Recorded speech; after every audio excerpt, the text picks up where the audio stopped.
we're just going to reflect on a few things. Then we're going to ask the audience if you've got some questions. One of the things that I wanted to just start off with was really to discuss the videos that we saw this morning. I think everyone will agree with different styles. I think what I can summarise is that the Vote Leave campaign was very much about the money that we send abroad and what we can do with it. And the Stronger In campaign was to get some fairly big names to back it. So two completely different styles. I'd like to really ask you what your opinions are on your own video and also on the other side's video. So I think we'll start with Bert. On my own video? Yeah. We wanted to get a debate going to get people to understand that the money we receive from Brussels actually comes from this country. That we have to pay twice as much into the Brussels machinery than we get out. Because before this debate started, vast numbers of people thought the money came from Brussels and that we didn't have to pay anything to get it. And the way, for example, if you heard the university vice-chancellors, they receive money from Brussels for research, for academic projects and things. Actually, we can easily afford to pay the money to the farmers and to the universities and to the science and the research, and we can have another £10 billion to spend on our own priorities. I make no apology for trying to get that debate going. We would like to see more money spent on the NHS, for example, than giving money to our European competitors who should well be able to afford to look after their own affairs. Okay, and have you got any comments on that? Yeah, this question is a bit of a gift because I was planning to hijack the first question to talk about Bernard's video. 2 points on that. I'm going to try and be light and entertaining today, but I'm going to be serious for a moment. I'm the child of a cancer patient, and the reason that I became involved with Stronger In initially was that I was seeing leaflets promising more spending on the Cancer Drugs Fund. It has absolutely nothing to do with Europe. The drugs that people who have rare kinds of cancer depend on are sold by pharmaceutical companies. A decision is made by the British government. They're often marketed at an exorbitant price, so £100,000 a month, some of them. And when the government has said no, the prices of those drugs have halved, and we've gone back into renegotiations. That's part of what government does. And I think implying to people that there's more money for cancer treatment if we come out of Europe is grossly irresponsible. And the NHS have repeatedly asked Vote Leave not to use their logo, as we saw in that video. I also caught Bernard out. I wonder how many of you did too. The video said that we send £20 billion to Europe each year. Bernard said 10. Both figures are wrong. The National Statistics Authority have said that they really shouldn't be using the figure that was used for £350 million per week in the video. So again, that's slightly dodgy tactics. They didn't say that.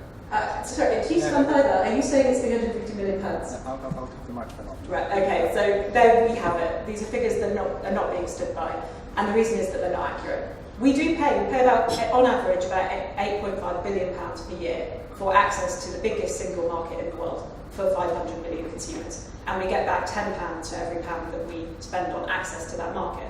And if we were a country like Norway, which is outside the European Union, but buys access to that market, then we would be paying, Norway is the 10th biggest contributor to the EU budget, we're the 8th. So actually, we're not talking about any excess money. And the idea that there's some kind of pot of gold that you can spend on the NHS and you can pay for schools, I'm afraid I'm with the head of the NHS when he said this is nonsense. And the idea that being against consensus, that being against the Governor of the Bank of England, that's saying that the head of the NHS should quit, that's saying that the government are wrong, the idea that it makes you right if everyone disagrees with you, I think is a very strange idea to pitch to business. Let's see. I think one thing that we're not going to agree on is exact figures and things like that today. So I think we're going to have to kind of move on from that point. But I would like to hear what Bernard's got to say. I don't want to labour the point of exact figures because I think it's a figure that we're not going to reach.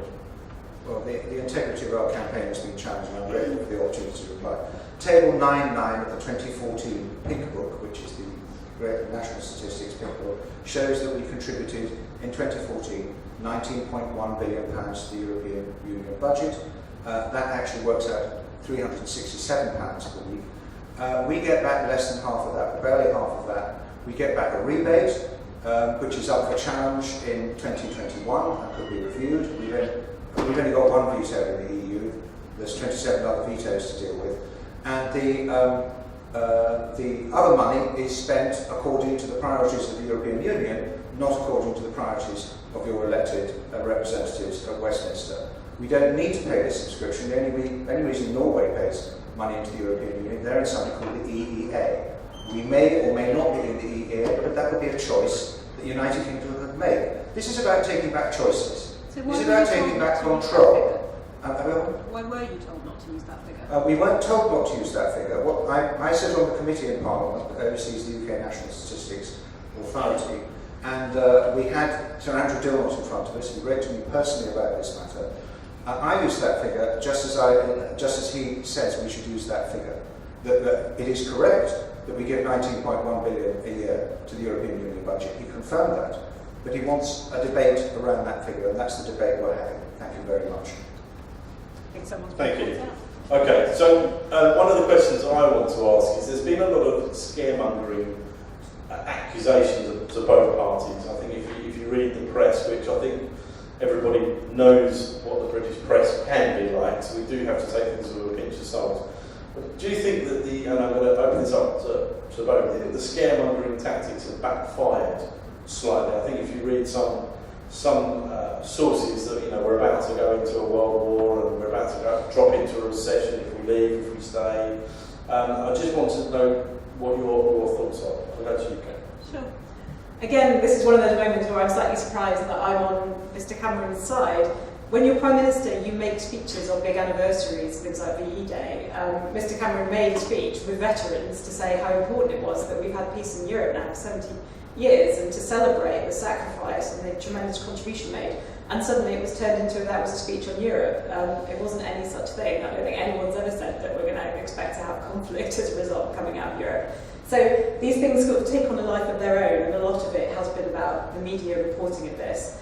I think the interesting point that just a second ago is that Bernard didn't use that figure. He used the £10 million figure when he spoke. He then defended the larger figure that he had in his presentation. So if you've got two different, in fact wildly different figures being used by the same speaker in the course of 3 minutes, you really you have to ask why. We don't want to labour on the Yeah, point of that. We've moved on now. That So one of my question was about the scaremongering type of tactics that the party that's has a really used. important one. So this is where the idea that consensus is wrong is really strange to me, because there are 268 senior economists and business leaders who signed a letter this week to say that they are really concerned about the impact of Brexit.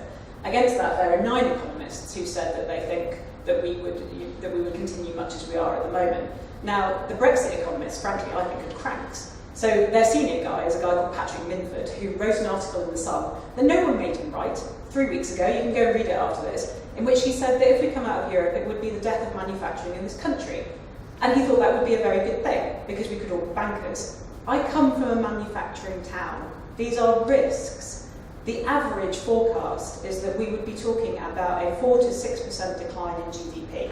Now that is a very serious recessionary impact. That is less money in everyone's pockets, that's less money for the NHS. And the idea that we can just say that no economist has a contribution to make to this debate, no business has the right to use their previous sales data or their market knowledge to make a contribution to this debate, the idea that everyone is wrong, but the people who say we should come out of Europe without evidence to the contrary is bizarre. Okay. Let's hear from Bernard. I think the people in this audience understand the difference between a gross and a net figure. That's what the debate about the contribution is about.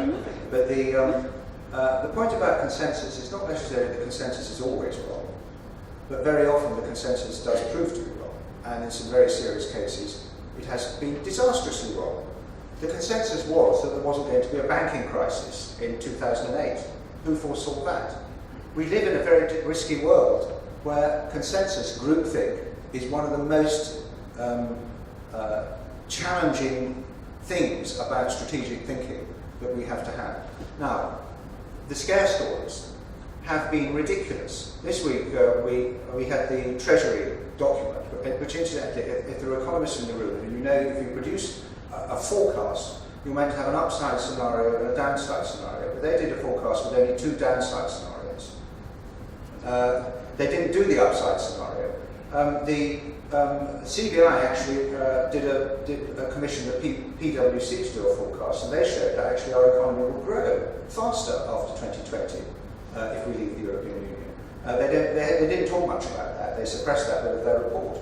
The National Farmers Union showed that the economy and indeed farm incomes would grow faster outside the European Union on one of their scenarios. That didn't stop them deciding to ignore half their membership and campaign for in, because they're part of the consensus. So the point is, and incidentally, the Treasury report was put on the government's website, and I think you can still find it, which it should not be up there now, by the way, because we're in the restricted period, and the government is breaking the rules, breaking the law, by continuing to put pro-EU information on government websites. But they put it up with the words recession in big red lettering on a black background with cracks through it, echoing the poster of Psycho, Hitchcock's Psycho. You could almost hear the violin screeching in the background. What the government are trying to do, the Stronger In campaign are trying to do, are trying to intimidate the British public into voting against what they really want, which is to take back control over our business regulation, our borders, our laws, our courts, and our constitution. And because it's interesting that they try and caricature the debate about sovereignty. Actually, what that underlines is the European Union is a constitutional construct. It is becoming something much more like a country. But it is not a democracy, and this is the real point. It's not accountable. It takes power away from democracies and puts it into a decision-making system that is accountable to nobody. Nobody elected the European Commission. We only have one European Commissioner. The European Commission is the sole initiator of new laws in the European Union. 55% of our law is now made in the European Union. That's confirmed by the House of Commons Library. You shake your head. I thought we were interested in facts. I think we're moving off slightly off point here. Obviously, the scaremongering question has moved on. So I think it's time now if we start to hear if anybody in the audience has got some questions. All I would ask is if you can wait for the microphone to be handing out before you ask the question. So if we've got any questions, we've got one down the front here. You mentioned the Toyota was due for replacement in 2017. And the implication you made was that if we come out of Europe, that will disappear and the jobs at Toyota will disappear. I'm sorry, I don't buy that. Because any car manufacturer is going to replace models, and they then choose where that model is going to be produced. My job at Stronger In is to work with businesses on their risk appraisal to help them to understand what potential impact would be, what tariffs would be, and it's very difficult actually because we have so little information on the agreement that we would try and negotiate with Europe, so it's almost impossible to help businesses understand. And Ken Clark, for example, who's been doing a lot of this kind of work, has said that he's really struggled. But the information comes from the Toyota family, and this is a public statement. Every car manufacturer working in the country, every senior car manufacturer has said quite clearly that they are very concerned about the impact of coming out of Europe. And it's the same for a lot of our high-tech industries, because the reality is that line is made to move. We are very flexible high-tech engineering plants now, and the problem is that it is a responsible decision that any business will have to make.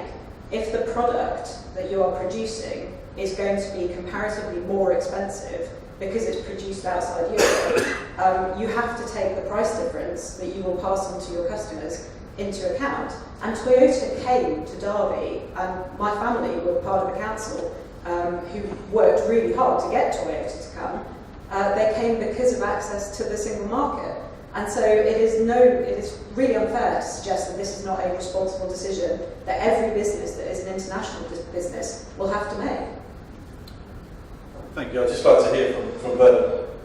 Well, I used to work in the motor industry. I know something about the motor industry. I worked for Ford Motor Company when I left university. And the product cycle plans, the investment plans of the motor industry, they're very long term. And Nissan and Ford have already made it clear that whether we stay in the European Union or leave the European Union, they're not going to suddenly change their investment plans. Now, then we're told, oh, but we're going to have much more, it's going to be much more expensive to access the EU single market. This is all based on the assumption that there are going to be tariffs on the trade between our two countries. Now, who is advocating that there should be, we should replace the free movement of goods arrangement we've got at the moment with a tariff, with tariffs? Who's advocating this? Your campaign. No, absolutely not. Who is advocating? Are you advocating it if we leave? So Andrew No, Bridgen okay, the other no. day told me from Sorry, your who? campaign, Andrew Bridgen, MP, said that he would not want access to the single No. market, that he would want to come away from that. Look, Does he speak for look, Spain or do okay, you? find me a head of government or a European commissioner or anybody serious who wants to have tariffs between the United Kingdom and the rest of Europe if we leave the European Union. Is your culture? Nobody wants it. Who is actually going to apply those tariffs? Germany? Germany sells 1 million cars a year into the UK market. What do you think Germany will want if the United Kingdom leaves the European Union? They will want tariff-free access to our market. So this is one of the scare stories. It's not going to happen. It doesn't make sense. If we leave the European Union, the European Union's got enough problems of its own with the Eurozone crisis and the migration crisis to start hurting itself by advocating that there should be some kind of trade war between the United Kingdom and the rest of Europe. This is one of those silly scare stories. There will be a British solution as the largest economy, one of the largest economies in Europe and the 5th largest economy in the world. There is going to be a very sensible deal eventually between the European Union and the United Kingdom. It's plain as a pikestaff that anybody who starts advocating tariffs will be damaging them more than us, because they sell twice as much to us as we sell to them. I think one of the things that's clear though is that there's a lot of, there won't be or there isn't, there's no clear defined what will happen, is there? There's nothing's been set out. Can I just answer that point? Yeah. There is no clear defined what will happen if we remain in. No, but that's what I'm saying, No, it's both sides. It's on both sides. Yeah. Only we will be tied in by treaty, by law, binding on our own courts and our own parliament, to whatever the EU decides next, which mostly is decided by qualified majority voting. This morning there's been a paper discovered about future defence plans for the European Union. We no longer have a veto over whether there should be a European military headquarters as a precursor to a European army. It's called permanent structural cooperation. It was given away in the Lisbon Treaty. This is out of our control. We're no longer in the mainstream of this. We never wanted to be part of the political project. We only wanted to be in for the trade and the cooperation. It's a new relationship based on trade and cooperation, not integration, that we should have. Thank you. Okay, I think we'll move on to the next question. There's a gentleman down at the front here, if we could just... Peter Curtin at Marquee Contracting. I don't know if you guys listened to LBC or I was listening down this morning. And it was quite alarming what I heard was, in your video, Bernard, you said that more money could be spent, obviously, in the UK on roads and rail. It's £55 billion, 55 billion being spent on the HS2. And it's being spent on a journey that has no journeys, that have no real problems. But M25 this week, 3 major hold-ups.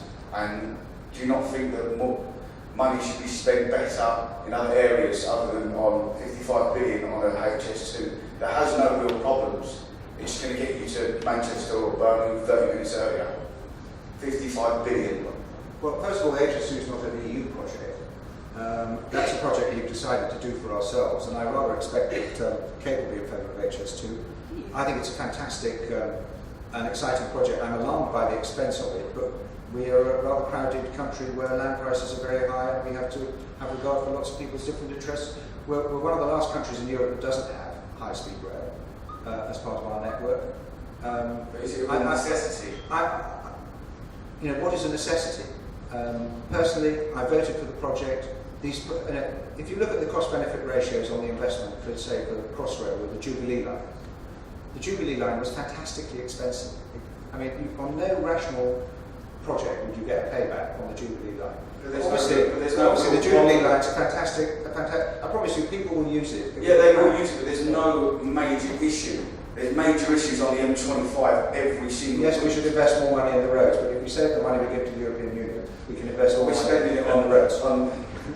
I think just before we hear from Kay, I think the money has been spent on the M25. It's not as if there's not been any investment. There's been, extra lanes been put in over the last decade. So there has been investments. Kay, what do you?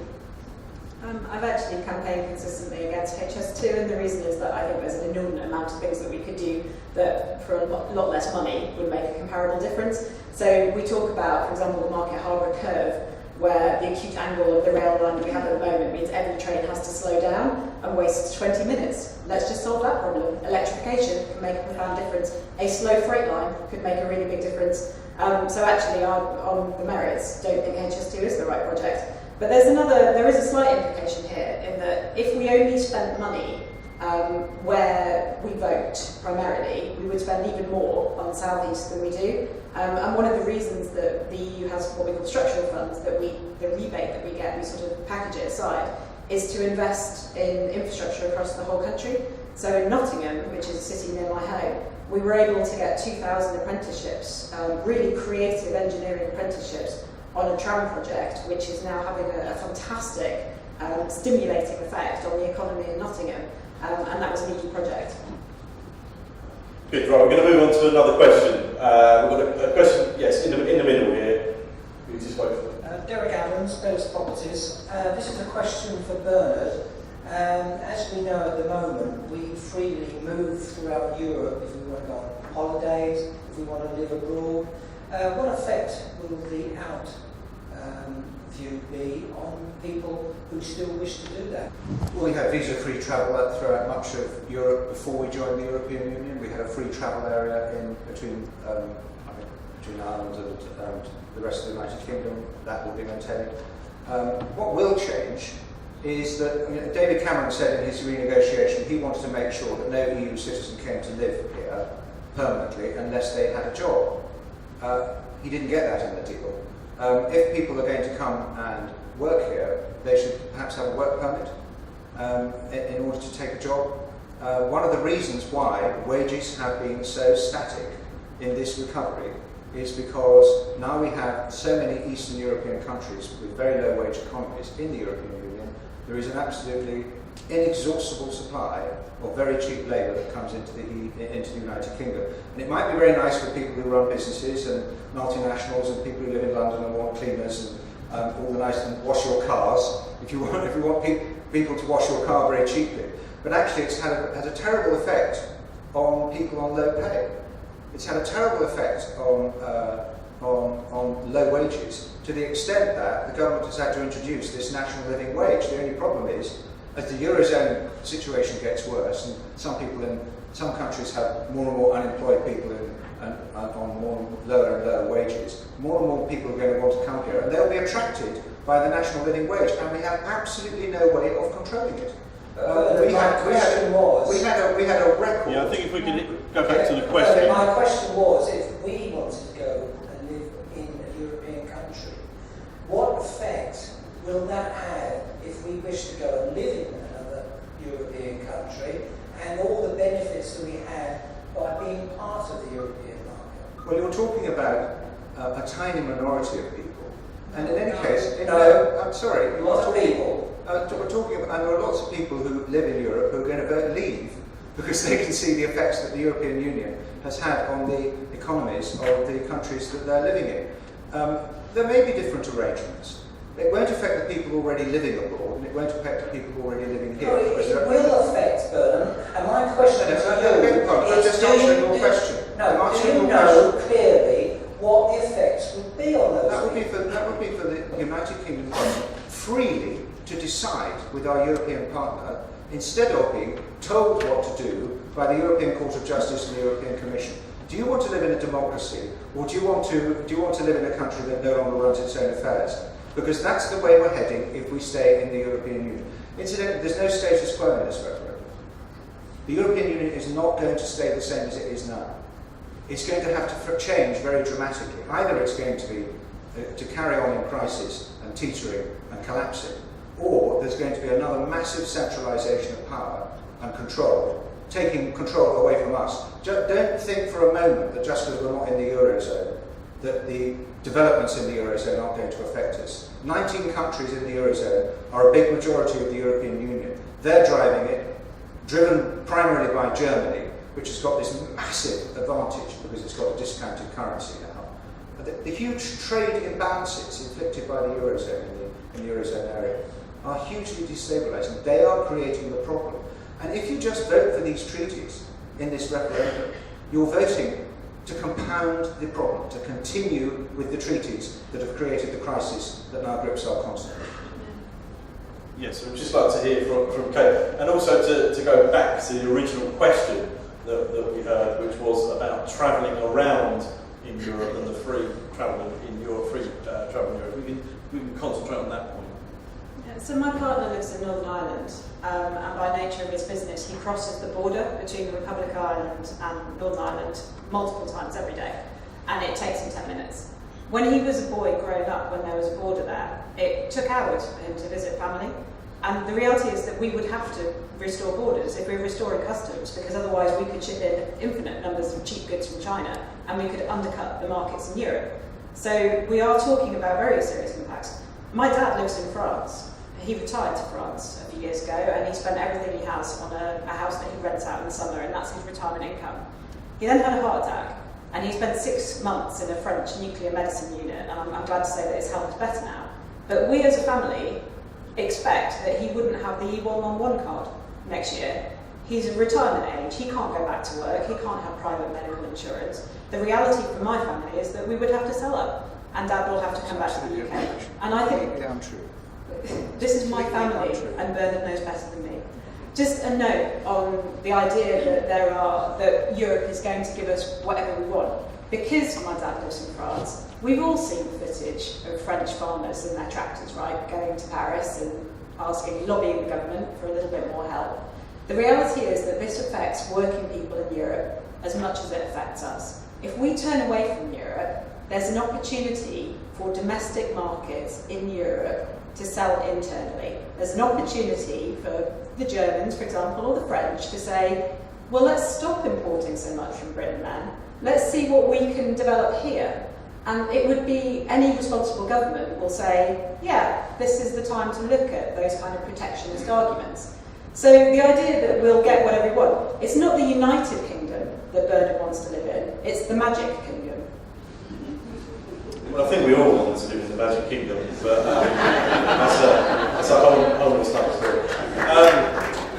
What I'm going to do now is I'm going to go to Twitter and look at some of your questions. I've purposely not put them on the screen for reasons that have bitten me in the bum in previous events. So yeah, we decided against the live tweet war today. So just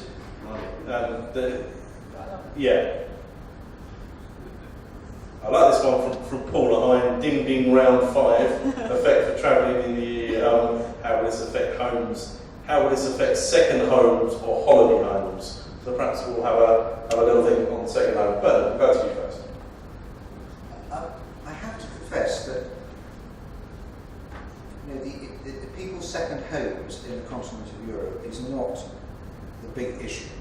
It's 1 million people. The big issue is the tens of millions of people who are struggling on incomes in this country, whose wages have been depressed because we can't control our immigration.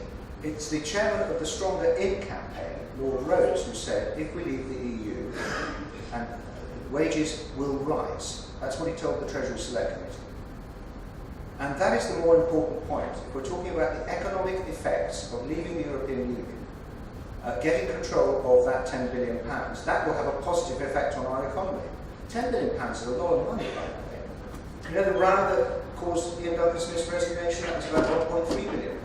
The row about tax credits, that was about £4.3 billion a year. £10 billion is a big political deal, and there's a lot any government could do with a spare £10 billion, as well as continuing to pay for the grants that pay for the structural funds in other parts of the country. The money that we give to the EU that is then spent in this country is the most expensive money that we spend. Because to get, say, £10 million spent in Derby you have to give £20 million to the EU. That's a bad deal, and we don't need it. Because, I mean, this idea that somehow we're going to lose access to the EU single market and we're going to be impoverished by that is just rubbish. How does Japan and the United States sell so much into the EU when they're not members of the EU? So the reality, of course, on that is that our trade with the rest of the world has been increasing while we've been part of the EU. Germany's trade with the rest of the world, Belgium's trade with the rest of the world, European countries have been trading more with the rest of the world, and they've been doing so very successfully while they've been part of the European Union. I always think on this, the focus on sovereignty, we come back to it over and over and over again. The reality is that when Ken Clarke said to Boris Johnson, I think we all know that Boris Johnson's got his eye on the prize of leadership, and that's why he's changed his lifetime opinion that the EU is a very good thing. When Ken Clarke said to him, all right, Boris, what law would you overturn? What EU regulation that we haven't decided to adopt into this country, that we haven't gold-plated, name it right now, what would you overturn? And Boris couldn't answer that question, and 3 months after it was asked, still hasn't answered that question. When we talk about EU laws, we're talking about things that let us sell those ceiling tiles that one of my uncles makes across 28 markets without having to look at the flame retardancy under a different set of rules every time. So we're not talking about anything fundamental. But you know, when I came back and moved back to my hometown, which is quite a poor town, I really struggled to find work for 2 years. I have never been as unsovereign, as powerless as I was when I was struggling to find work. And it's frankly to hear that things like that this is going to be good for the working man. There is a reason that every trade union, apart from the RMT and the Bakers Union, which are communist by definition, is campaigning for us to stay in. Because yes, there might be a bump in wages, but there would be a much bigger bump in food prices and in interest rates, and the pound has been declining, and these are the impacts that actually make a difference to day-to-day life. But I think the question was on second homes within it, on ceiling tiles. So if I can ask, we can just keep on point. But we've got I know they're relevant and questions do live on. We've got time for a couple more questions. We're going to go to one more question from Twitter and then one more from the floor. The question from Twitter comes from PLS Outsourced Tax, which is where is Justin? Give us a wave. Yeah. And the question is, if hashtag vote leave lose, might we see a legal challenge to the decision, or will that be the end of the matter? And I think obviously this one will start from hearing from Bernard. What's your view on that, Bernard? No, I don't think there will be a legal challenge. What we will be left with, though, is an unresolved problem. The Prime Minister started by saying, for example, that democracy is important, I'm afraid, Kate. And the European Union is not democratic, as I've been saying.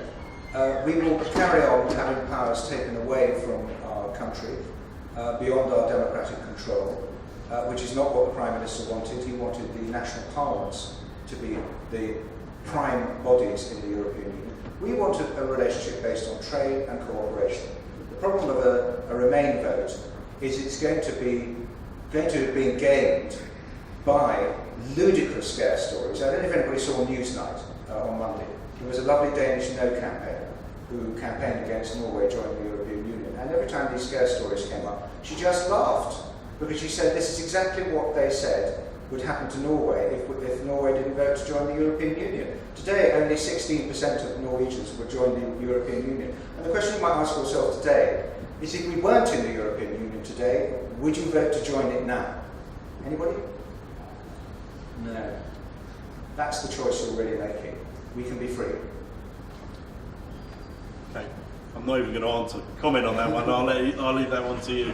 I always find it hilarious when people talk about the idea of an international institution as being some kind of great conspiracy. If the EU is a conspiracy, it's been a 70-year conspiracy of lots of countries in the world against the Cornish pasty, and the Cornish pasty is winning. You know, I came from the UN, which is an organisation where we pool our sovereignty. We work together, for example, to keep 6 million people on the borders of Syria fed, housed, and with a future, hopefully, in their country after the end of conflict. That is an example of Britain cooperating and collaborating in the world. NATO is another, the European Union is another. All of those things infringe on our sovereignty, and I'm damn glad that they do. No, they don't. Sorry, because it's just wrong. I mean, come on. But return to the question, it is absolutely not the end of it, because Nigel Farage has already said we're back here for referendum round 2. Boris Johnson's already said we'll do this again. Chris Grayling's already said that we'll do this again. And you know what, in politics, we know that when you start saying we'll come back for another round, it's because you know you're losing. And we've seen the polls swinging to Remain. And the idea that we'll just keep having this discussion until people do what Bernard wants them to do is not democracy. One word answer, Bernard. Will we come back and do this again? I fear No, it will that's happen. not one. That's not one word. Yeah. I won't be advocating it, but I fear it will happen. That's a yes. Yeah. We're going to hear. One more question.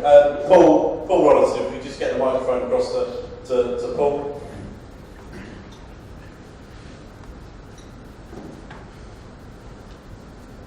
Good morning, everybody. It's Paul Robertson from Cyber Strategies. This decision is incredibly difficult for the general public. It's very difficult, it seems to me, for anyone who's actually involved with it. And I think the reality is I'm trying to find a way to make this decision. And the economic arguments, to my mind, are not going to win me, because on one side they can demonstrate it in one particular direction, and then the other side can spin it back. So all you're left with is spinning round and round and round with the economy. When it comes to sovereignty, I'm less convinced by that, because the regulations that we've seen from Europe, honestly, I haven't seen any kind of like, particularly from Europe. And I don't see, if you start looking at health and safety, well, why would you not want some of those things in place? And same with other rights that are about the consumer, about the individual. I don't see a problem with that. And again, that can be spun both ways. So I'm trying to find some way of actually making this decision. And one of the areas that seems to be completely forgotten to my mind is the whole aspect of a community, of a greater community of Europe, and where we would be if we were not part of that greater community. I enjoy going over to Europe and driving through the country and being respected as part of the European Union. Where would we be if we were not part of that community? And I don't think it's a topic that seems to be coming up a great deal. And if I could just lighten it just a little bit, what are our chances in Eurovision? I was just going to say. If we were out. And I think Kate's got a point on Eurovision to finish off. I love Eurovision, it's my favourite night of the year, and this year, of course, we had that incredible final contest between Russia and Ukraine. One of the biggest reasons to stay in Europe is that we are much more secure, and frankly, the world is becoming a bit risky. And I'm really glad that you raised those points about community and positivity, because one of the big things for me in this is that my granddad spent one day overseas in his life, and that day was D-Day. He came back and he was very seriously injured to the point that it coloured the rest of his life. I really never heard my granddad speak very much because of the injuries that he sustained on that day. But he never turned his back on Europe. He never did. He was absolutely passionately committed to the idea of collaboration and cooperation and being stronger in the world. And I think we'll come to Bernard in a second, but I think, your trip through Europe, whether we're in or out, is still going to remain. And I think your point, Paul, was about how people respect us, and I think we don't know how that will go, and I don't think anybody can, how we'll be treated abroad, whether we're part of the European Union or not, it will remain to be seen. So, but Well, of course, Richard, you're right about you can drive to Norway, by the way, they're not in the EU. You can take a ferry. You can drive through Switzerland, they're not in the EU. The question is whether they're going to gang up on us and bully us if we take a democratic decision to leave the EU. I think that's a rather interesting argument, because if they really are as petulant and unpleasant as that, I don't think they are, by the way, then that would be an argument for leaving. So I don't think that's going to happen. Just this point about democracy. Of course, this is not a vote against cooperation. This is not a vote against collaboration. And just ask yourself in business, what is the difference between cooperation, collaboration, and merger? The European Union, the UN is collaboration. It's bilateral and multilateral. The NATO does not create any law in our country. It does not impose any obligations on our country in law, in our courts, on our individual citizens, on our parliament. Even if Article 5 is invoked, all that requires us to do is to consider what action we should take. It doesn't control us. The European Union is an exceptional institution because it creates law which is binding not just on the member states and the governments, but on every individual through our own domestic courts. It is an infringement of our democracy and our freedom. And the point is, it's not necessary. You don't need to be sucked into an ever closer union, which we're not opted out of, by the way. It's still in the treaties. He was going to change that. He says they're going to change it. There's no guarantee they will change it. And even if they change the label on the tin, doesn't mean you've changed what's in the tin. We don't need to be in this to be an international, global country, cooperating with our European partners, taking our role on the world stage. It will increase our influence if we take back control of these things, because we will regain our seat on many of the bodies on which we are represented by the European Union at the moment. I'll just give one example. The World Trade Organization. Iceland has a seat on the World Trade Organization. It's a tiny little country. We're the fifth largest trading economy in the world. We're represented by, I think, a Latvian official from the European Union. This is not a sensible position for a great country like ours to be in. And that's what this is really about. You're right, it's not the economic consequences of leaving or staying are actually far less significant than the other side would have you believe. What they're saying, that 4,300 figure is about as dishonest as you can get, because they're trying to predict what the GDP is going to be in 2030, when the Treasury can't even predict what the GDP is going to be in 6 months' time. It's in the margin for error in terms of forecasting. We can thrive outside the European Union. Do you know why I can say that? Because that's what David Cameron was saying before he had done his deal and decided to support Vote Leave. To that extent, it's not an economic decision. It is about the decision about what sort of country we want to live in, because it's our talent and our culture, our education system, our science base. We're the leading science country in the European Union. I think we're going slightly off point. Well, we've got so many assets in this country. The idea that we can't run our own affairs is, I think, rather depressing. One of the most depressing things about this campaign is so many people, leading people in our country, somehow think we're finished as an independent country, and they're wrong. And I think the question was Paul's triple role, not whether we can run as an economic country in our own right, but they are very valid points. We're going to summarise now. We're unfortunately running out of time, so we're just going to let you have a couple of minutes just to summarise and give you a final point.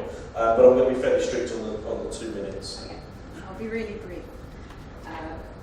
I always find it fascinating to listen to our speakers, because they start by saying, I'm going to make a really positive case, I'm going to show you what this could be.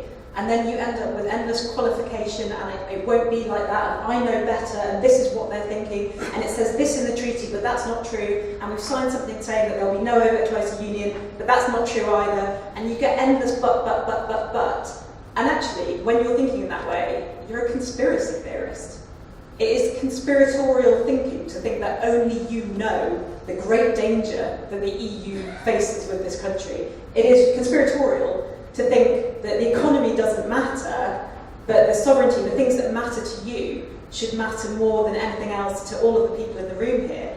I think we get to make up our own minds on what matters. I think we get to make up our own minds on whether the jobs matter, on whether what's happened to the pound already, whether that's significant. We get to make up our mind on whether we want to be part of NATO, and NATO tasks the EU. We get to read about this, and we don't have to be told what should matter to us. And at the end of the day, I'm not here to argue that the EU is perfect. That's not what I have to do. I come from a part of the country where we have 5 MEPs, and 4 of them are sworn to getting us out of Europe. How can that possibly work as our democratic voice? But what I'm here to do is to say, the question is, are we safer and stronger in Europe? And we are. The people who want change, the people who want to see our system, our country run differently, are Bernard's side of the equation. And if they can't convince you that that future is more positive, brighter, and without risk, then they cannot ask you to vote to bring Britain away from Europe. Thank you. Kat Godfrey.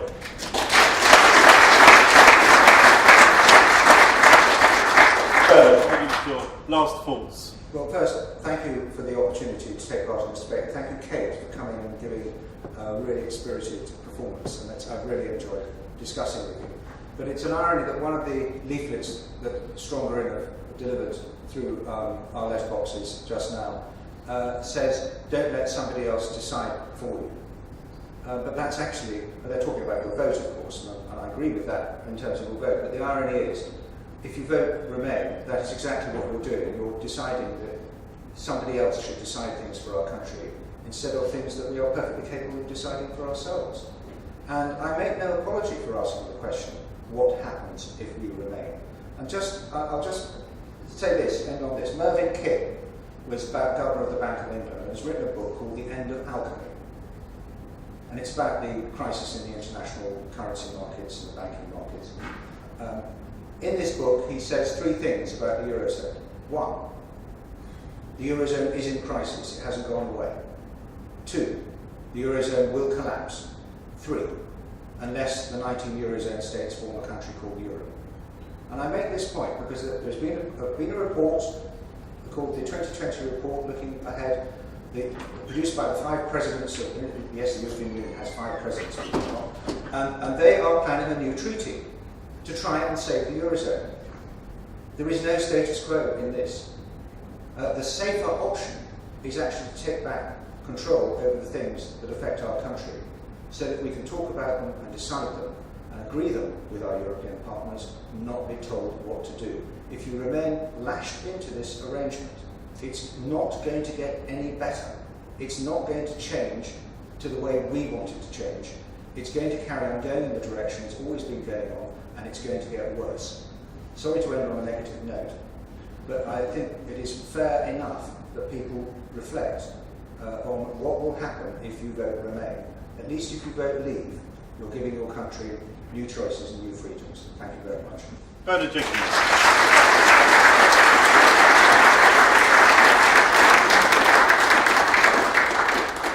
Right, sadly that's all we've got time for, but thank you everybody for coming and taking the time out this morning to hear the opinions. Please do vote on your way out. It'll be very interesting to see if what we've heard today makes any impact on the votes that we saw this morning. So make sure you do that freely. We'll email out this afternoon the results of that. And yeah, just to summarise, we've had 150 businesses here today.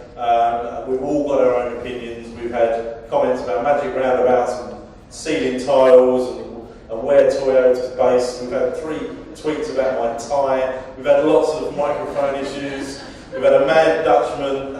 So yeah, just a standard morning at Business Connected. So thank you for coming. Don't forget to vote, and I'll see you all soon. Thank you very much.